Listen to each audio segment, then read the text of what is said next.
What is up, my friends, and welcome to the UFL Week In Review, one of the longest running UFL podcasts in human history, show number 48. I am back. I had a little work stuff last week. I could not get to it. Coming to you, we got week 8 of the 2025 UFL season, where these games matter. We're going down to the end of the season. Today, we're diving into those attendance troubles. We've got the ratings, possible team relocation. Mike Mitchell's got it all, plus week 7 standout performers and some big media moves from Fox and ESPN. Now, like what you hear, hit that subscribe button and leave us a review on Spotify or Apple Podcasts, and let's get started. We're halfway through our season. There have been highs. Here comes the pressure. Perkins still on his feet. Tom will want to keep. Tom into the end There have zone. been lows. And he's picked up. Popped out late. And this play is still alive. But every time, it's electrifying. First down completion. How about the touchdown? Spring football is back.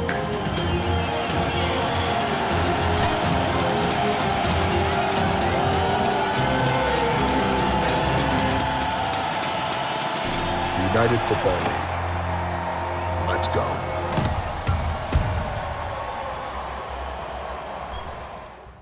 So Mike Mitchell has a breakdown of the attendance woes, raising some questions about expansion and relocation. We'll kind of go through his article. You want to check it out on UFL News Hub. So as the UFL 2025 season draws closer to conclusion, the league's continued attendance woes have cast doubt on potential expansion for 2026, with relocation of its current 8 teams a seemingly more realistic and sensible option. I've actually heard this too.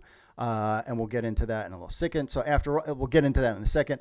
After all, interest in the UFL Football League has waned a year after the merger, which, hindsight being 2020, they should have just kept it as the XFL. I still have people asking me about the XFL. I still have people emailing me on XFL News Hub asking if they could try out for the XFL. But that doesn't happen on the UFL side of things. So the novelty of the merger has worn off. There are strong signs of apathy from the league's dedicated fan base. I mean, you talk about, we'll get into that. So evidenced by the fact that UFL TV ratings are down 26% from a year ago, and the league's attendance continues to be its most significant sore spot. Week 7, the UFL had its lowest weekend attendance total in the last 2 years, averaging 7,201 per game. This is supposed to be getting better. You're supposed to focusing more on marketing. I get there's like this weird, it's affordable.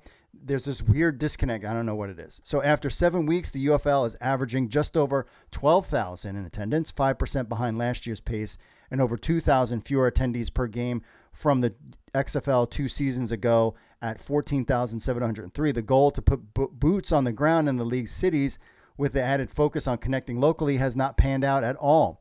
So could relocation be in the cards? So 2 most dedicated markets, St. Louis and DC, has more troubling signs in mainstream. It seems to be okay while they're being down. But there's more trouble in locations like Arlington, which they can't go anywhere because the team is in Arlington. The league is based in Arlington.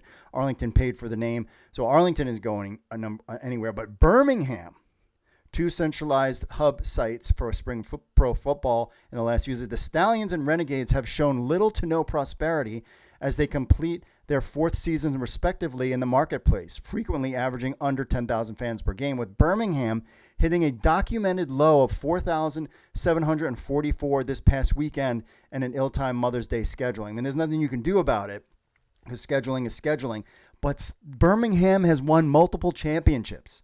Birmingham was the USFL's bell cow franchise location, and Birmingham sucks, period. Sorry. For a long time, so he's got the attendance figures. San Antonio with 9,884, which they would do better. Arlington, 9,963. Birmingham, 4,744. And Memphis, 4,215. So basically, the lack of interest and success in San Antonio, Birmingham, Memphis flies directly in the face of that line of thinking, which is spring football enthusiasts we're better off with leagues, cities that don't have NFL franchises, that they would actually do better. Memphis, most recent attendance figure of 4,215 is the lowest documented attendance in the modern spring pro football era, non-COVID season, since the NFL's short-lived attempt at spring football in the United States 3 decades ago, and the CFL's experimental expansion into America during the same period. The Raleigh-Durham Skyhawks and the Las Vegas Posse finally have company. Memphis is not alone, however, in that ill-fated territory. Fans not showing up for the showboats isn't just their problem. Houston and Birmingham have also recorded attendance figures in the 4,000 range of the season. UFL teams in 2025 are in epic low territory. So, are they waving the white flag for the UFL in locations like Memphis and perhaps even Houston? However, it's challenging to see them banding its 3 Texas teams because financial benefits attached to the configuration. Nevertheless, the league has had talks with cities like Nashville, Denver, and Tulsa, among others, in the past. They could also explore returns to familiar territories if they cut bait with one or more of their current league cities. Now, the NFL's leaders have negotiated with cities for potential teams expansion in 2026. Still, with the poor results of returning markets have them rethinking strategies, not only in where the league expands to, but in what existing cities they move forward with. As a result, there could be more than 2 new cities in next year's UFL. That's if the league doesn't press pause on expansion to begin with. So that's right. So basically, what is happening right now? The UFL behind the scenes is potentially thinking, and based off of what Mike Mitchell is kind of talking about, is that expansion might be off the cards, and rather than expand, something is going to happen. We're going to get new teams somewhere, but does Houston and does Birmingham go away for locations? I've thrown out there. I think New Jersey we need big markets. We've heard about Seattle not being in the cards next season because of the World Cup. So Seattle is kind of out of that mix, and Ohio was a good location for a potentially team. This league just needs juice, and honestly, they probably would have been better off merging. I mean, hindsight is 2020. That's fine. They would have been better off just merging the 2 leagues together, still sticking with the name of the XFL. You could have called Houston the Houston Gamblers. You could have kept Birmingham, and then that's pretty much it. I mean, Michigan Panthers are doing well this year. So Michigan Panthers, you keep them because that's, Detroit, that's a good market. But, Memphis and Birmingham, you could have cut and run. I mean, think about the numbers that the Vegas Vipers pulled or the Orlando Guardians compared to what we're seeing with these numbers. And this is a league that is reconstituted and ready to go. So Dave Dykman, the director of football operations, talked about how this year it's the 9th and 10th teams for expansion that will come in 2026. Danny Garcia publicly stated that the plan after condensing the leagues from 16 to 8 was to bring the team total back up after the first phase of the merger. In a recent interview on the league's official 4th and 12 podcast, did you know that even existed? No, you didn't. Yes, there is a 4th and 12 podcast. Look it up. That is kind of part of the league. Garcia said that the league's goal was to go back up and that the UFL has a lot of names and tremendous amount of IP, intellectual property, for expansion to make happen. The problem is they're not getting any juice right now. So do you really want to expand? Do you just maybe just try some new markets? So likely choices. So here's the thing with Seattle. After the merger, the league retained a retainer agreement as an extension of a multi-year lease deal with Lumen Field. So they have a signed deal already with Seattle to continue. They've basically paid for Seattle. So that's why Seattle is coming back. If you didn't know why, and if you're like, no, that's not what it is. No, they already paid for that years ago. So that's why Seattle is still going to return. Ohio, Canton, we've known it was kind of like meh, and I think Canton would be another Memphis. I think Columbus, Ohio would be better, but he's got that. Plus, they have trademarks. We talked about Aviators, Bulldogs, and they have the Seattle Sea Dragons brand. However, as of press time, May 14th, there is much uncertainty as to whether the league will meet its goal of adding 2 new league cities for the 2026 season. That's because the 2025 season hasn't shown the growth the league had hoped for, particularly in its already established cities. Yes, everything has gone down. The league's latest announcement of ticket sales reservations in its 8 teams further supports the belief that recalibration may be in the works from the UFL's brain trust, and that expansion could be off the table for now. That's kind of what I've heard as well. is that the reason why the season tickets came, because all of a sudden it was like out of nowhere. It was like, hey, you can reestablish your season tickets. Like if they're not getting any juice from Birmingham, they can, by the end of the season, just be like, all right, well, we're just going to shut down Birmingham and, you know, or move that franchise and say, all right, Birmingham is no longer Birmingham, but you're going to be, I think they should go to New Jersey. You got to go you've got to survive. And I understand Memphis and, you know, with relationships with FedEx, and supposedly there's people interested in the Panthers. I think the Panthers are fine. I would say the one bright spot of this league this season is that the Panthers seem to be getting some juice, which is good. It's really Memphis, San Antonio. I wouldn't give up on San Antonio just yet. I think they're starting to improve. They're looking at decent, but I mean, it's done. Like Birmingham is done. You won multiple championships. You have a good team and no one goes to your games. What else are you doing in Birmingham? What else is there to do in Birmingham?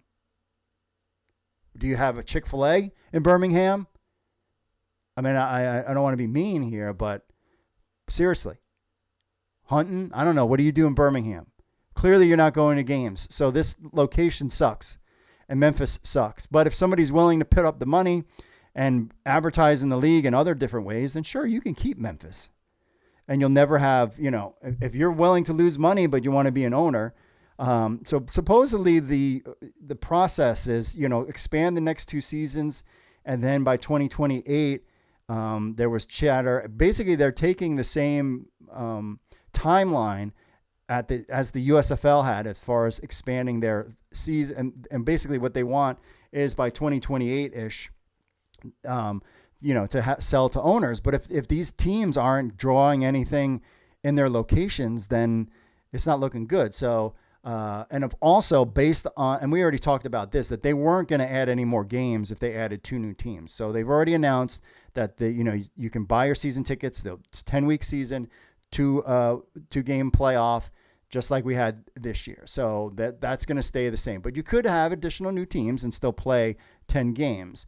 But the 2026 return doesn't have the same effect it would have had in the first season of the revived USFL or XFL. Once the league announced its intent to grow its team and fan base, the failure to deliver on expansion will leave many losing interest and faith in the UFL's viability. And there are signs from 2025 that they might have lost some of that faithful already.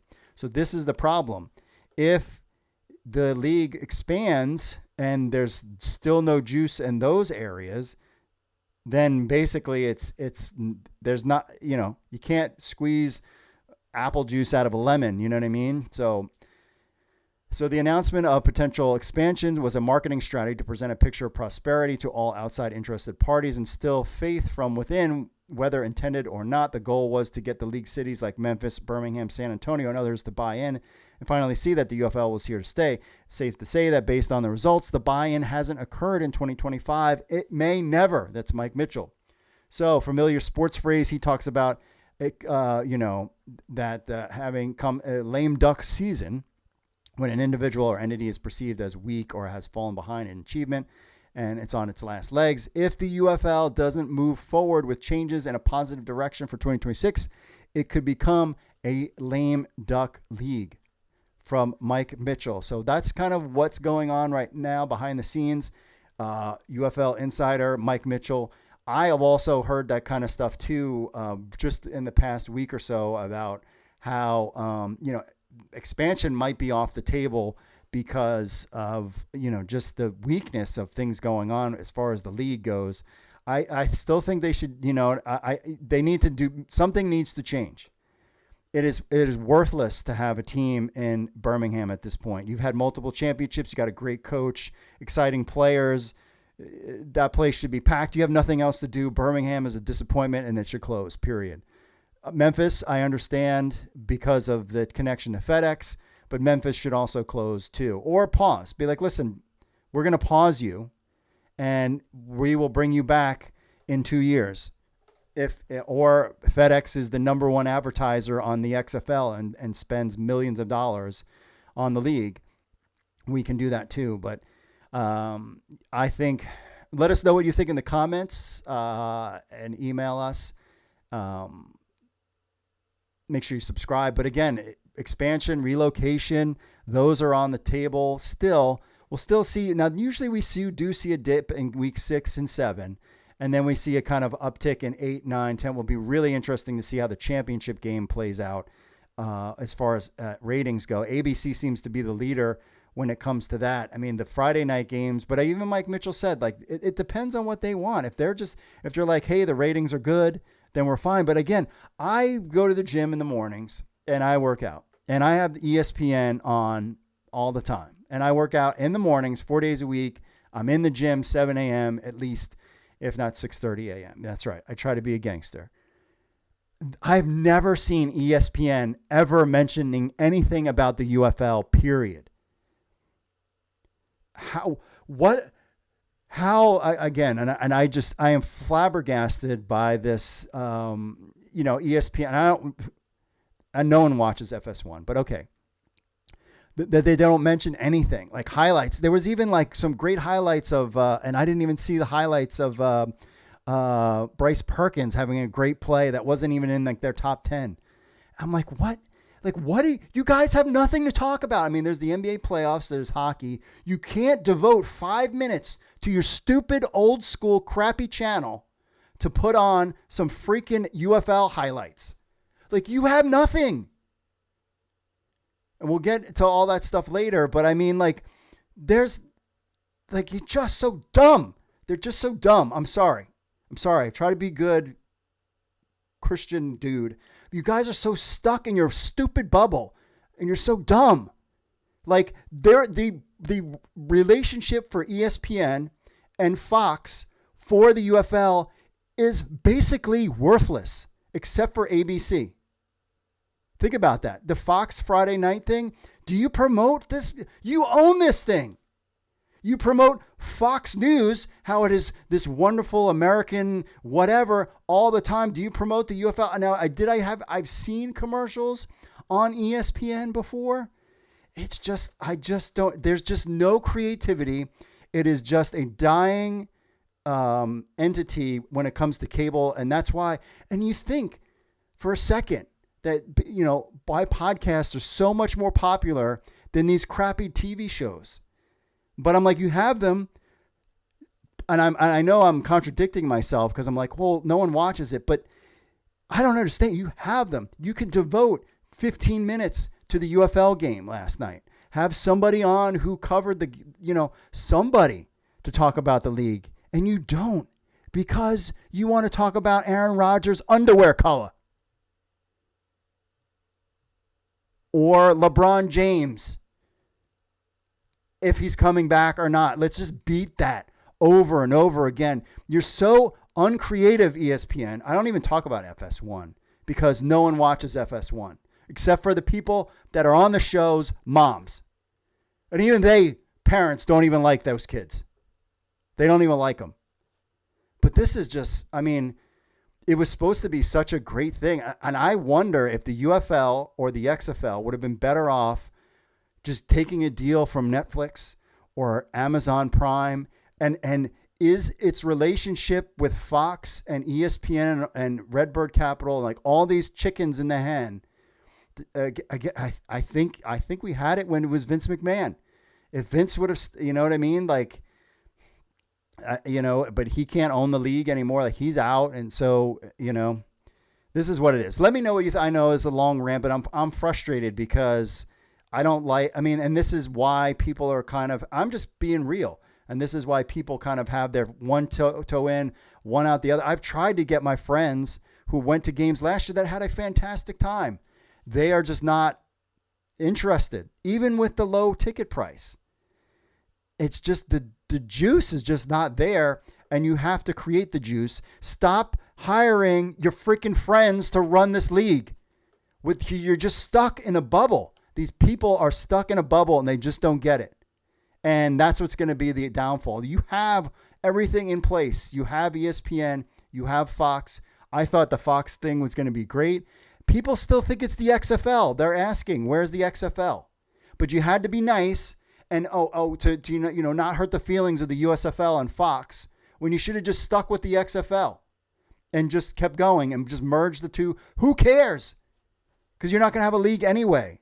there's just no there's no creative juice. I mean, the marketing has gotten better and they're doing things, and I appreciate that. And we'll be back next year, but it's just frustrating. We should not get, and this is the thing that people are most interested in talking about, because they want to be all in on your product, but they see this and they go, you know what? And we're just reporting it. I'm not going to lie to you that they're looking in and being like, hey, do I want to dip in the toe of the UFL? Oh, you see the ratings are down. Oh, the attendance. I just don't want to get into it. I'm just not want to get hurt like I did with the USFL, the XFL, the AAF, and everything in between. So let us know what you think in the comments. Make sure you like and subscribe. I had to go on a little rant there, but hey, I've been covering this thing since 2018. I'm getting a little frustrated. Aren't you?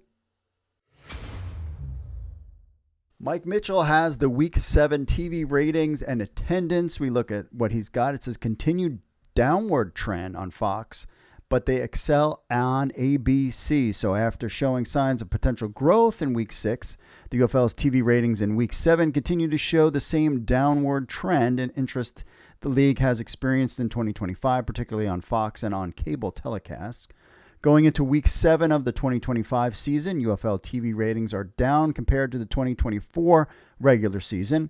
After the first 6 weeks of the 2025 season, the average UFL TV ratings are 612,000 viewers per game across Fox, ABC, ESPN, and FS1. That number reflects a 25% decrease from 2024 regular season when they averaged 816,000 viewers per game. So after a week, the UFL saw its viewership numbers stabilize in Week 6, showing the St. Louis Battlehawks in Arlington, which generated 630,000 viewers. Week 7's Fox Friday night offering of DC versus San Antonio averaged 540 viewers. The peak viewership at 636,000 occurred during the game's first 15 minutes. It always seems to be people checking in, and then they kind of check out. The latest numbers isn't to the level of a season low viewership of 467,000 in Week 5, which went head-to-head with the NFL draft on multiple outlets, but it suggests an alarming dip as UFL games enter a pivotal stretch of the late season where, in theory, the level of importance will pique interest among the loyal viewer base. So Saturday's Fox 5-9 broadcast featuring Michigan Panthers and Arlington Renegades averaged 96,000 viewers. Sunday's UFL game blocks Mother's Day on ABC saw better results than the league's Fox broadcast. The Stallions' thrilling comeback victory against the Roughnecks, which I was listening to while we were in the shopping with my daughter on Mother's Day, at noon averaged 956,000 viewers. That was good. ABC's Houston-Birmingham matchup is the second most watched game this season, so that's good. Giving ABC the 4 most watched UFL games in 2025. The game peaked from 245 to 3 with 1.27 million viewers. Sunday afternoon, the St. Louis Memphis matchup on ESPN at 3 didn't fare as well with direct NBA playoff competition. The Showboats Battlehawks games averaged just 233,000 viewers. So the Week 7 TV ratings average for the UFL 2025 season was 581,000. In Week 8, all 4 UFL games will air on over-the-air broadcast network television, with Fox broadcasting 3, which is weird that Fox just doesn't do as good as ABC. That is just weird. With Fox broadcasting 3, with just 3 weekends left of the UFL regular season, league's games have added meaning with the playoffs involved, minus Friday's showdown on Fox featuring 2 one-win squads with Memphis and San Antonio. That particular game might not be able to reverse a negative viewership trend on UFL Friday nights on Fox. The UFL viewership has decreased by over 26% year over year from last season. That's not great. So this week we've got Friday is Memphis Showboats versus San Antonio Brahmas. Saturday, that's on Fox. Then Saturday we've got 2 games, Stallions and Battlehawks at 1, and also the Panthers and Roughnecks also at 1. So both of those games are on Fox. So that we'll kind of see there. And then Sunday, Arlington Renegades, DC Defenders, America's Team at noon on ABC, so that game should do well. And that has playoff implications with the DC Defenders and Renegades there. So that is the TV ratings going into, that was week 7, on to the attendance. Mike Mitchell's got San Antonio got 9,884, Arlington 9,963, Birmingham 4,744, and Memphis is Memphis 4,215. So the week 7 UFL average was 7,201. Birmingham Stallions, do they deserve a franchise? We know Memphis, but we also know FedEx's relationship with Memphis. So that's why Memphis is where it is. Birmingham Stallions cannot draw anything. Is it time to move on from the Birmingham location to somewhere else? Arlington's good. San Antonio, I think, is good. Panthers seem to be the only team that seems to be kind of increasing. Memphis is Memphis, but because of FedEx relationship, that's not going anywhere. But Birmingham, what do you think? Let us know what you think in the comments. Make sure you like and subscribe. But these are disappointing numbers from Birmingham. Is it time for the UFL to potentially move on? And will we did see this usually with both the USFL and the UFL as interest kind of wanes. But as we get towards the playoffs, things kind of pick back up. I, for one, have been saying for a long time, I think what they should do next year is have the season kick off during Pro Bowl weekend. And maybe then we would have some better numbers with some of these locations and better TV numbers. So let us know what you think in the comments. Make sure you like and subscribe. But now we are on to week 8, and only 3 weeks left in the UFL season. Welcome to Pulse AI Solutions, where we empower small to medium-sized businesses with cutting-edge AI technology. At Pulse AI Solutions, we specialize in AI consulting, providing expert advice to help you integrate AI into your business operations effectively. Our custom AI solutions are tailored to meet your unique needs, ensuring you get the most out of AI technology. We offer comprehensive digital management packages, including website management, hosting, video editing, digital marketing, advertising, content creation, and search engine optimization. Our tech innovation services keep your business ahead of the curve with the latest advancements in AI and technology. From AI product management to enhancing your digital presence, we provide end-to-end support for all your AI needs. Join the revolution with Pulse AI Solutions and transform your business operations today. Visit us at pulseaisolutions.com to learn more about our services and how we can help your business thrive. Contact us today for a free business assessment. All right, we're back with our quick hits, and then we'll get to our phone call. So first up, the UFL season tickets are on sale. I think the reason why they did this is because they're trying to gauge what markets will come back next year, and that's why they did it early. I was very surprised to see this announcement, but I think it's a good thing. They've added some more things to it. I noticed my season tickets went up $100. I am fine with paying it because I'm supporting the league. So, but the regular season, so they're giving some more incentives. Again, it's such a good dollar per cost fun thing to do, like to be involved with the league. So we'll be back in 2026. Are we going to be on the upcline or the decline, or we're going to have to just kind of wait and find out? UFL News Hub Player of the Week. Michigan pulled off one of the most thrilling comebacks, and the games were great, outscoring the Arlington Renegades 25-24. Mere seconds remaining on the clock. Running back Tua Toa scored twice in a star-making performance, earning him the UFL News Hub Player of the Week. Great person to, you know what I mean? Like, he is like one of the guys, like, this is the thing. We need guys like Bryce Perkins, like Tua Toa, in the league, because that makes it exciting. We need some name brand recognition. We need guys. We need some guys, you know what I mean, that people can get excited about. And I'm excited about them. Jordan Ta'amu, Luis Perez, that kind of stuff. So so he was the unlikeliest breakout star. Took a job at a local golf course to earn money to pay for his gym membership. The goal was to stay in shape and continue playing football. When the Panthers' starting running back Matthew Colburn was injured in kick return, he was re-signed to the Panthers roster as the backup to Nate McCrary and Jaden Sheridan. However, in a surprise twist, been playing great. Amazing come from behind victory. So And it was the great interview on the sideline. So congratulations to him. Honorable mention goes to Jordan Ta'amu, who played a great game, and we beat the San Antonio Brahmas, and we are America's team. So just wanted you to know there. UFL League announces its Players of the Week. Jordan Ta'amu named the Pizza Hut Offensive Player of the Week. Joe Wallace earns Defensive Player of the Week. He played a great game for the DC Defenders. And Birmingham Stallions, Harrison Mevia, named Special Teams Player of the Week. Congratulations to them. And see, we're getting like sponsors like Pizza Hut, Ortho. I think this is good. Should we have the UFL News Hub Special Teams Player of the Week? Like, how much does that cost? Can play give you like $10 for that? Like, how much does it cost?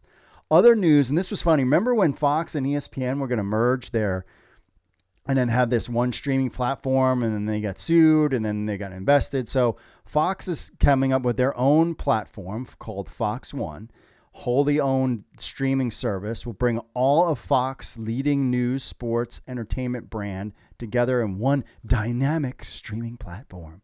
So this is for first-time cord cutters and cord nevers who will have live streaming and on-demand access to the full portfolio of Fox brands, including Fox News, Fox Business, Fox Weather, Fox Sports, Fox Home Improvement, Fox Pet Channel, Fox Hallmark Fox Channel, Hallmark Fox Life Hallmark Channel, and FS1, FS2, FS No One Cares, BTN, Fox Deportes, and Fox Local Stations, and the Fox Network, as well as the option to bundle Fox Nation within one platform. I would love to see the numbers of some of this stuff. Fox Weather, for real? So, but this is where things are, like, think about this. Fox is taking everything and putting in a platform where you can just buy and subscribe. This is like craziness. The cable is just dead. I canceled my cable thing, and now they're bundling it together all in one thing. So Fox is going to do their thing.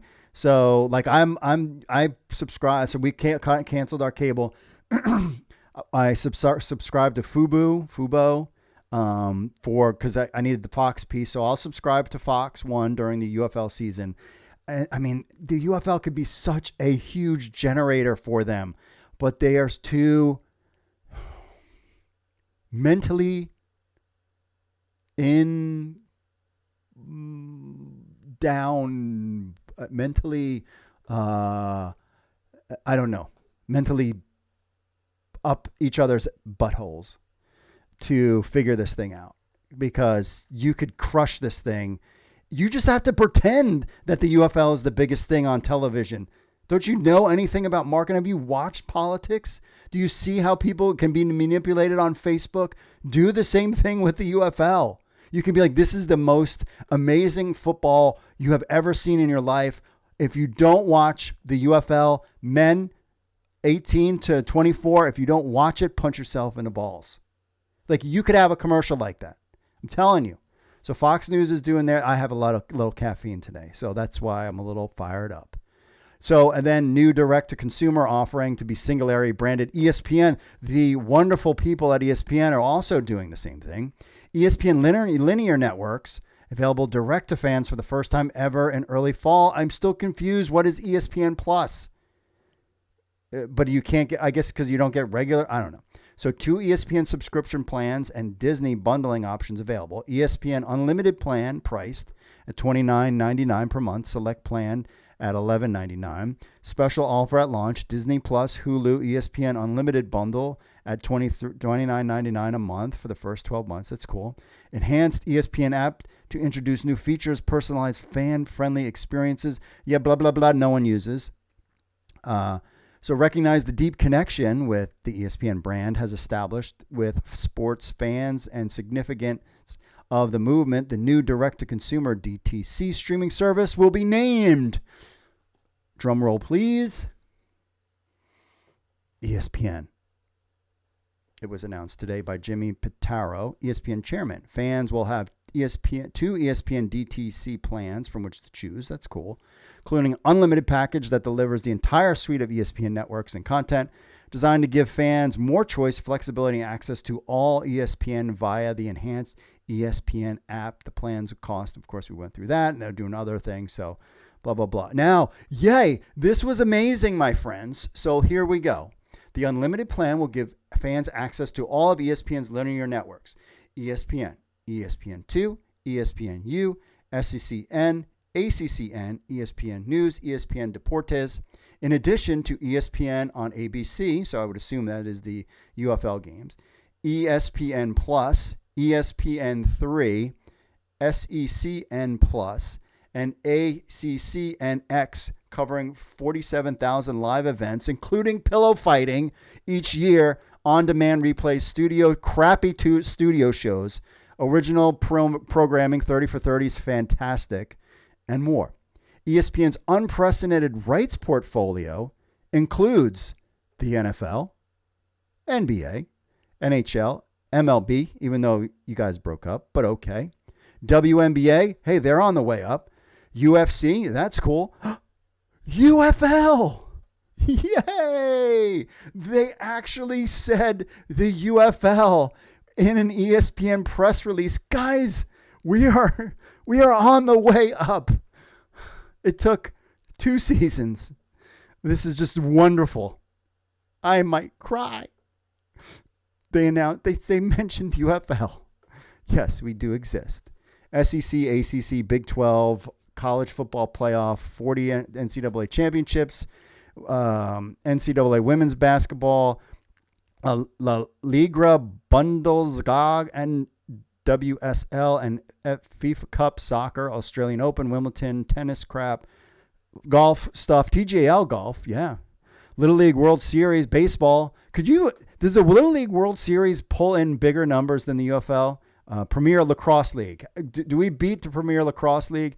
And more. ESPN studios include the iconic Sports Center, Get Up, which doesn't mention the UFL, First Take, NFL Live, the Pat McAfee Show, which why don't you make him an owner of a team? Just be like, we're going to put a team in Indianapolis. Pat McAfee is going to be the owner. And that in itself would drive so much interest. Pardon the interruption. I'm sorry, those guys still alive? How old are they? Do people watch that still? I think they're retiring, aren't they? College Game Day, NBA Today, and other long things, including 30 for 30 films and ESPN originals. Those are great. So they are coming. So ESPN is doing their thing. Fox is doing their thing. It's just unfortunate because the UFL is kind of caught in this crosshair. And if we can just last a little bit longer and somebody with a half a brains could like figure this thing out, like you're paying out the bazoo for the NFL and all this other stuff. And it is bringing viewerships in. If you could take 2% of that audience and pivot it towards the UFL, which you are paying nothing for, just to make straight bank off of, why would you not do that? You own that stuff. You don't own the SEC or the Big 12 or the NBA or NHL and all this other stuff, the WNBA, but you own the UFL. If I was in charge, and I don't want to be in charge, I will be the owner of the DC Defenders. I've decided that. And that is my goal in life by 2028. I just have to save up some money and pay some debt off and actually make money off of this stuff. But that is my goal, is to be the future DC Defenders owner. But this is a no-brainer. If you want me to run ESPN, I can do that. I wouldn't have a problem working with Disney. Love Disney. But this could be a killer for you. And you own it. You could have games you could have like a 10, 16-week season, and you own all the teams and you sell the franchises and you could make bank off of this thing. But you just don't dabble in it. You look at numbers, you have 50 stupid people in a conference room blabbing off their heads, you know what I mean, just to hear them talk and their own political back, it's just, I don't know, man. Just fix it. One great thing that happened this week, the UFL and Pizza Hut, which one caveat when it comes to Pizza Hut, I just need to point out, Pizza Hut does not have gluten-free pizza from what I understand. So I'm a little upset with Pizza Hut, but they team up for the first ever pizza party weekend. Fantastic idea. So Pizza Hut is now official sponsor of the UFL Football League. To celebrate, the UFL is giving away 100 pizza parties in the form of $200 Pizza Hut gift cards. Fantastic. As part of its inaugural UFL Pizza Party weekend delivered by Pizza Hut, the league's official pizza and wings partner, and presenting sponsor on Fox UFL Friday and the Pizza Hut UFL Offensive Player of the Week award, Pizza Hut is providing prizes for a week-long pizza party celebration running from this Friday, May 16th, through Sunday, May 18th across the league. The celebration will align with National Pizza Party Day taking place on Friday, May 16th. We should have a National UFL Day, since there's a National Pick Your Nose Day probably on their thing. Pizza Hut will also serve as sponsor of the contest series Hot Mic delivered by Pizza Hut, which is a weekly showcase of the top player audio moments from each game throughout the season across UFL content channels. In addition, sponsorship of the offensive player. We've got this. Pizza Hut provides a Wing Wednesday party to the winning offensive player of the week and his team. Great idea. Make videos of that. Remember the Budweiser thing. At the end of games, Pizza Hut, they eat pizza on the field at the end of the games, as long as it's not, or wings at the end of a game. Super fun, super creative. But no, you think it's great to have a drone flying around. Oh, hey, we've got some new graphics. This is what's going to get people to watch because our production is so wonderful that we have some fun graphics. Oh, you know what? I totally wanted to watch pillow fighting, but I just realized, but I wasn't going to until I heard they updated the graphics. And now I'm going to watch it with drones. They're going to have 2 drones and pillow fighting. I'm in. You know what I'm saying? So the UFL Pizza Party weekend delivered by Pizza Hut will feature award. Of course, we said the 100 pizza parties in the form of gift certificates. You could sign up. If you're going to a game, you can sign up there and put in your section. So you can enter online or in stadium. Fans can enter either online for a chance to win the pizza party or engage. Fans attending UFL games during this weekend will experience Helmet Shuffle presented by Pizza Hut. Cool. One lucky fan at each 4 games. Helmet Shuffle contest will have opportunity to win their own personal pizza party. Cool. Winner per quarter per game. The UFL will select 1 lucky winner per quarter to win a pizza party. Cool. Custom Pizza Hut discounts throughout the game, and stadium video boards will display discount QR codes for UFL-themed Pizza Hut discount deals. Cool. I love it. Fantastic idea. Fans at home will have an opportunity to take part in the UFL's Pizza Party Weekend online by entering for a chance to win a Pizza Party award leading, whatever. I've already entered the chance to win. There's links at UFL News Hub, but yeah. There's a URL for enter chance to win. Lucky fans, of course, can throw their pizza party. Fantastic. This is creative. This is fun. This is what you need to do, UFL. I'm just telling you, man, this is it. Great job by the UFL on that front. All right, let's get into our picking. I thought this show was going to be like 5 minutes, but I don't know. I was a little fired up. I was out last week, had a bunch of work stuff, and I just could not get to it. And I was like, I just, got to do my thing. All right, so for the DraftKings Daily Fantasy, I'm going to do Bryce Perkins. He's the man. He's the man right now. I love Jordan Ta'amu, but Bryce Perkins against Houston, I'm all about that. He's been tearing it up. Running back, Tua? Do I put him in? That one, Abram Smith hasn't really done much this season. West Hills is questionable. Not really feeling any of the. I mean, he's just getting touchdowns. I don't think he's like. I mean, he's got 10 attempts, 3. I mean, you could see 10 attempts. He got 19 against DC. He almost went 100 yards. I mean, he's been a valuable pick. Do you think he's gonna have a big game against Houston? Houston, Zeandre White, only 9 attempts. Last game, 13. Really not much going on there. No touchdowns this season. Michigan's a great team. Jackson is going up against Arlington. Arlington's got a good defense. He's been getting 10 touches a game. Did score a touchdown. I'm kind of staying away from Arlington games. Corbin, San Antonio. Game log, 9 attempts. He had 109 again. I don't even want to watch it. That was against DC. I don't like you. Let's see. CJ Marabell against Houston, 10 touches, 14 touches. Let's go with Tua. I mean, I don't want to spend a lot on Tua. Does Abram Smith kind of break out? We'll go with the homer pick. So we'll go because Abram Smith hasn't really done much. I mean, 2 attempts, 5 attempts. I mean, his attempts have gone down rather than up all season long. So Jackson seems to be the guy in DC. But I don't want to spend a lot. So we're going to go with, see, you want a guy with a lot of attempts. He seems to be pretty consistent. So Andre White will draft him. Wide receiver, Chris Rowland getting mad touches. I think the last game, only on 1 target, but look at his targets, 10, 12, 12. He'll get targeted a lot in this game.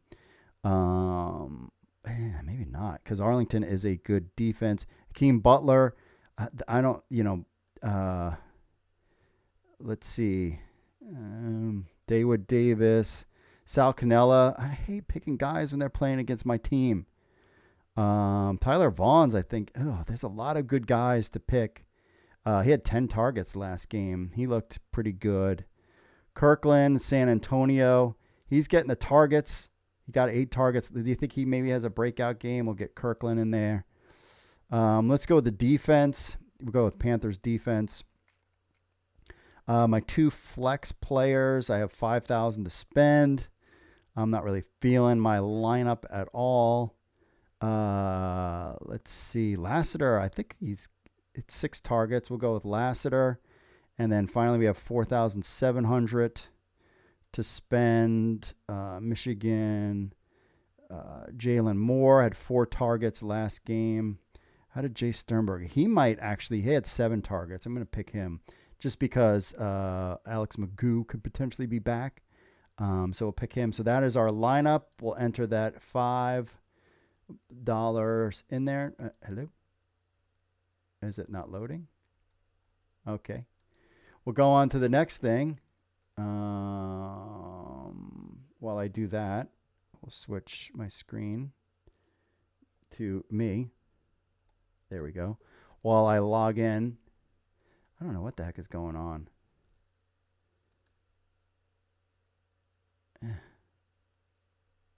Okay.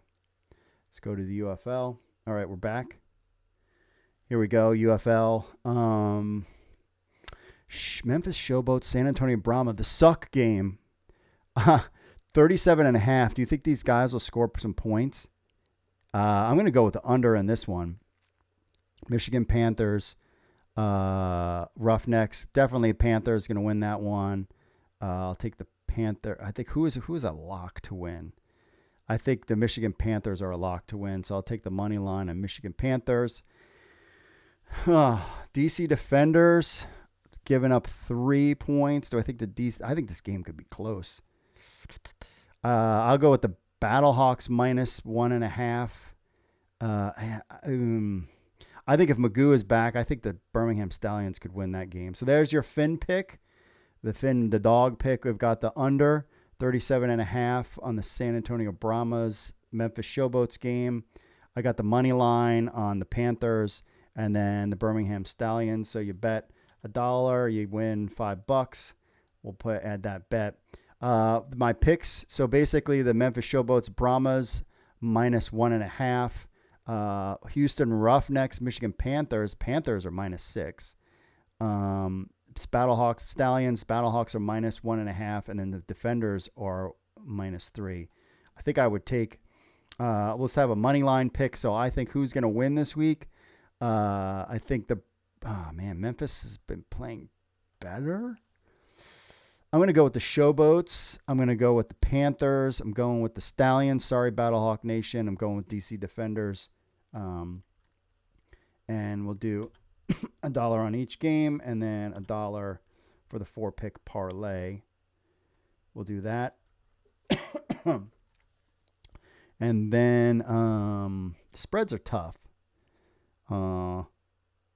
But I'll take the Arlington points. I still think DC will. I don't know. I don't want to touch that game because I want DC to win.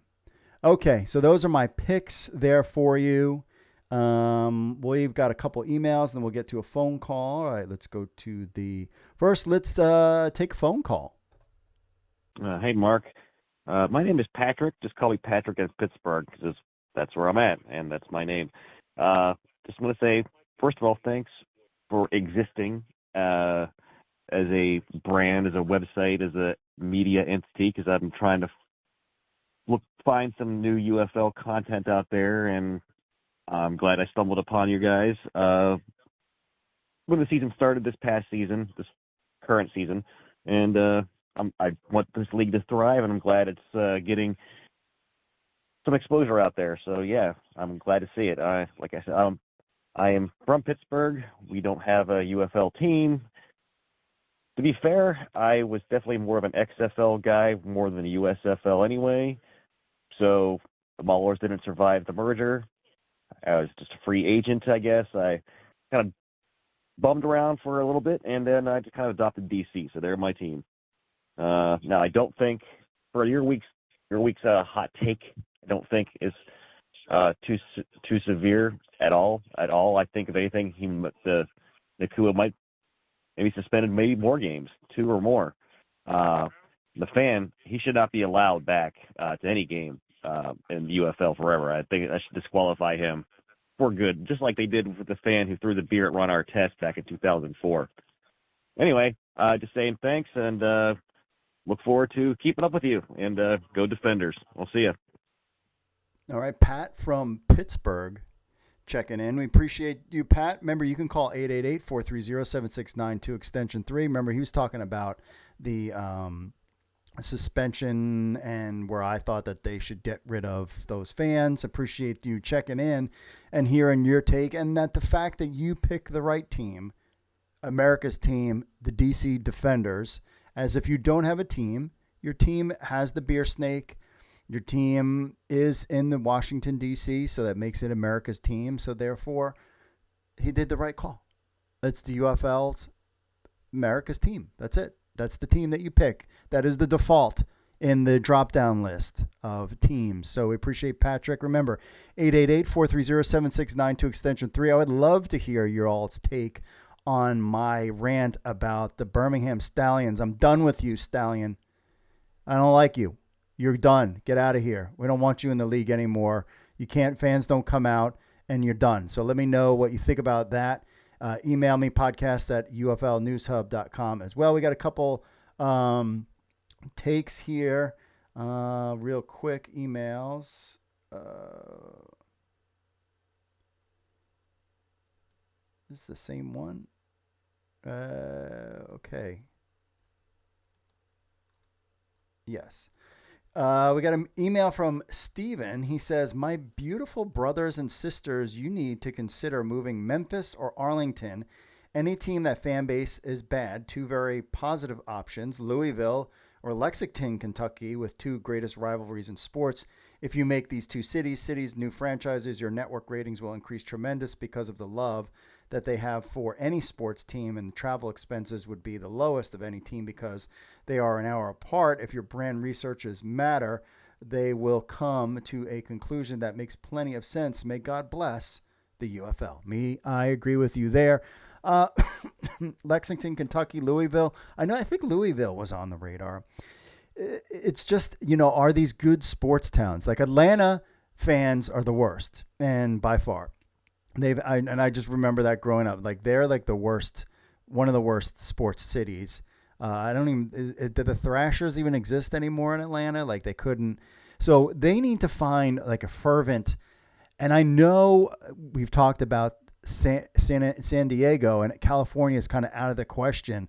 And I get all that, but you're only just traveling for games there. You're not setting up shop. That's an future owner's problem. I just think you need to look, and they know all the data. Like, let's not kid ourselves. We can't, I thought for sure, like Memphis and Birmingham would be great locations. They don't really have a lot of, professional sports teams. But they just don't know what to do with it. And I don't know if it's the stadium or what, but like just these, like I'm done with Birmingham. I want them out of the league next year. I've decided that. Let me know what you think, podcast at UFL News. Not the players. The players are fantastic. Coaching staff is fantastic. Move them, call them the, New Jersey Generals or Philadelphia Stars, and we're off to the races. I mean, everything stays the same, just the uniforms change. You can sell more merch. You'll sell more merch than the 4,000, and then you move them. This is kind of like this season was. There's been some improvements they have locked in.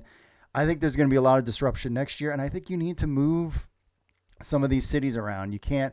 They're just dragging the whole system down. So you need to just cut them. You can say, hey, we'll come back when you have an ownership group and you have, I mean, I would even put it out there now is like, hey, these are the finalists for cities, right? And I know it would be a pain in the butt, but you could even put out right now, like, hey, we're thinking about these 5-6 cities to add a team to next year. And we are going to open up season ticket options and whoever sells the most season tickets will get the team, period. Now, I know you'd have to return a lot of money and, but I mean, how many season tickets, did you sell in Birmingham? I mean, that would be the way to do it. Like, you know what I mean? Let the people work for it. Don't even have a team name or anything. Be like, we want to put a team in these 3 cities, these 4 cities, and we'll have a decision by this date. And it will strictly depend on season ticket sales. Case closed. You can do it that way. I don't know. Let me know what you think. Podcast at UFL News Hub or 888-430-7692 extension 3. A lot longer show than I thought. Appreciate the phone call. Always love to have phone calls on here. Enjoy the games this week. As always, God bless. And I will see you all later.